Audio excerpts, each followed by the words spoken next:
தமிழ்நாட்டில் கடந்த நிதியாண்டில் டாஸ்மாக் மது விற்பனை 1734 கோடி ரூபாய் அதிகரித்துள்ளதாக மதுவிலக்கு மற்றும் ஆயத்தீர்வைத்துறை அமைச்சர் தெரிவித்துள்ளார்.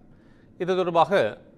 மதுவிலக்கு மற்றும் ஆயத்தீர்வைத்துறை வெளியிட்டுள்ள கொள்கை விளக்க குறிப்பில் 2023-24 நிதியாண்டில் திருவள்ளுவர் தினம், குடியரசு தினம், காந்தி ஜெயந்தி உட்பட 8 நாட்கள் தவிர்த்து டாஸ்மாக் மூலம் 45,855 கோடியே 67 லட்சம் ரூபாய்க்கு மது விற்பனை செய்யப்பட்டுள்ளதாக தெரிவிக்கப்பட்டுள்ளது. இந்த நிதியாண்டில் 44,121 கோடியே 13 லட்சம் ரூபாய்க்கு மது விற்கப்பட்ட நிலையில் கடந்த நிதியாண்டில் 1,734 கோடியே 54 லட்சம் ரூபாய் அளவுக்கு கூடுதலாக மது விற்பனை செய்யப்பட்டுள்ளதாகவும்,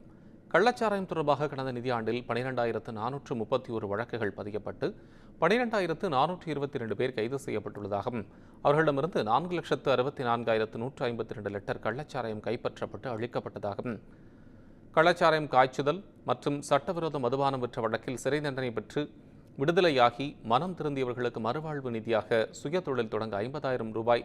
மானியமாக வழங்கும் வகையில் 5 கோடி ரூபாய் நிதி ஒதுக்கீடு செய்யப்படும் எனவும் மதுவிலக்கு மற்றும் ஆயத்தீர்வைத்துறை வெளியிட்டுள்ள கொள்கை விளக்க குறிப்பில் தெரிவிக்கப்பட்டுள்ளது. அதேபோல போதைப்பொருள் விற்பனை தொடர்பாக 10,213 வழக்குகள் பதிவு செய்யப்பட்டு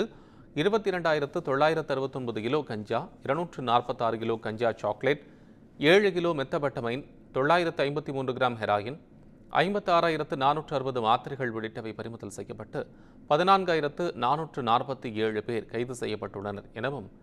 அந்த குறிப்பில் தெரிவிக்கப்பட்டுள்ளது. மேலும் புகையிலைப் பொருட்கள் விற்பனை தொடர்பாக 15,642 வழக்குகள் பதியப்பட்டு 1,47,130 கிலோ புகையிலைப் பொருட்கள் பறிமுதல் செய்யப்பட்டுள்ளதாகவும் கொள்கை விளக்க குறிப்பில் கூறப்பட்டுள்ளது.